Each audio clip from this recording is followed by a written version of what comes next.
Okay then, guys. So following on from that, how to provide equality of service to the members of the community?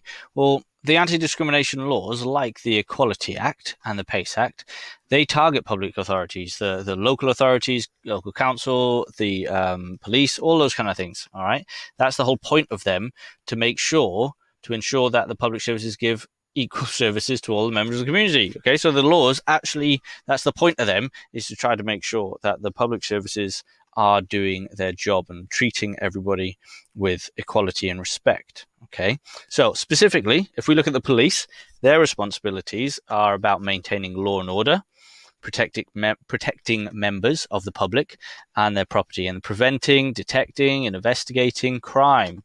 Okay, so these things are the main services that the police provide. So these guys have got to do this for everybody, regardless of who they are. And you might think, well, how does that impact if they're black or white, or if they're disabled, or a girl, or anything?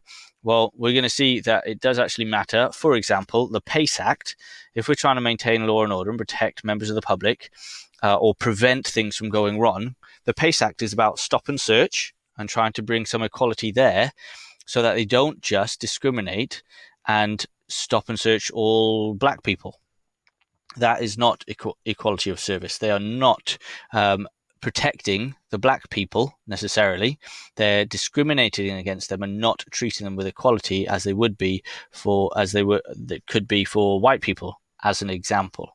Okay, so that is not equality of service. That's discriminatory. So that's why the PACE Act is continually being amended to be stronger and help the police provide equal services to the community.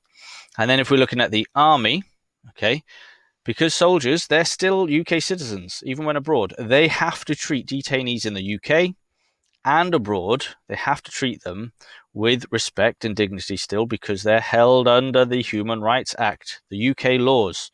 Okay, UK soldiers have to follow UK law regardless of where they are. They are under the authority of our laws.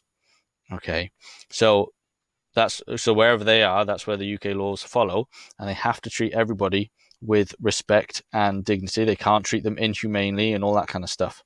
And that's upheld by these guys. This is enforced by these guys, the ISC, Intelligence and Security Committee of Parliament.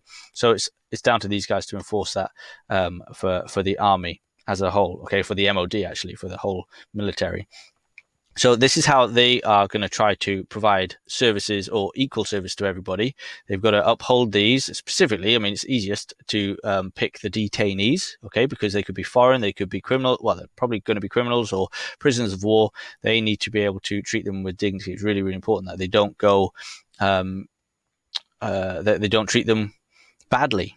Okay, they still need to be treated with respect and dignity, as they are still humans. And there are stories for you to look up in the news where soldiers have gone rogue and treated them badly, and even killed some people in the Middle East because they were prisoners and they just couldn't handle it, and they actually treated them quite poorly. Okay, so we've got the PACE Act to look at. This was obviously, we've just talked about that, the stop and search laws. Okay, so this is to support the duty of the police to provide a quality of service to all members. Okay, so they need reasonable grounds for suspicion to stop them. And then the Armed Forces Act is really important because where is it now? Provide equality of service down here to all members of the community. That includes the people in the service themselves. That means the soldiers themselves are treated equally in all matters of discipline. Okay, so the women don't get picked on more, or the gay people don't get picked on more, or the black people don't get picked on more than anybody else. This also includes the people actually working within the military.